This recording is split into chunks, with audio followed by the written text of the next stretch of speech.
Immersive Reader is a feature in Microsoft Edge that provides a distraction-free reading experience by simplifying web page layouts, removing the clutter such as adverts, and customizing your reading experience. It allows you to have text being read aloud, even in multiple languages. You can adjust the text size, the spacing, and the page background to allow for better readability for users. And it can allow you to highlight specific lines on the page as you scroll.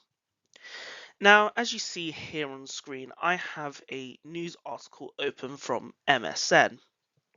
And in the URL bar, you might be able to notice Immersive Reader, which is an icon of a book with a volume control on top of it. Now, if you click that or hit F9, you get taken into this immersive reader view. And as you see, it is very different to the layout that was previously shown on the MSN website.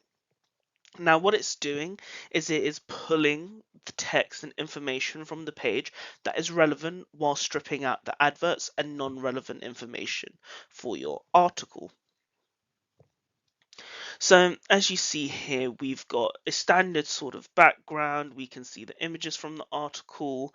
We can see video that was related to the article that was cited and so on. But no adverts, no information showing that it's related to MSN. So you can read through the article with minimal distractions.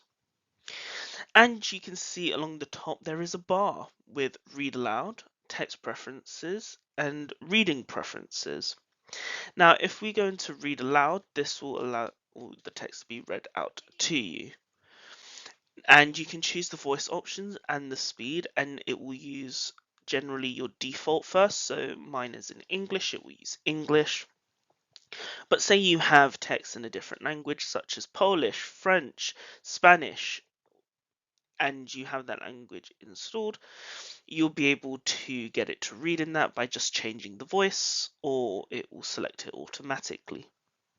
Now, if we click this X, we'll go back to text preferences, and here you can adjust the text size from small to medium to large. You can increase the text spacing, allowing it to be better read, or you can change the font in which it is visible in.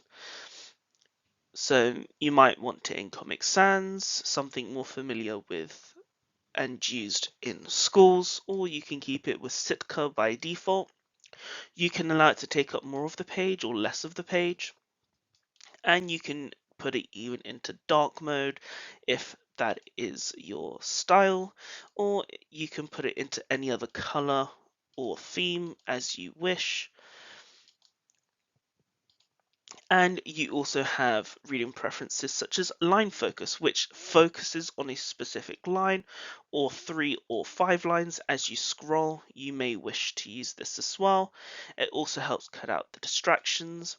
And in the event you need to translate the page or article, you can do that as well by looking for the language you want it to be translated into. If you translate the entire page, it will do its best by using Bing Translate to translate the whole article.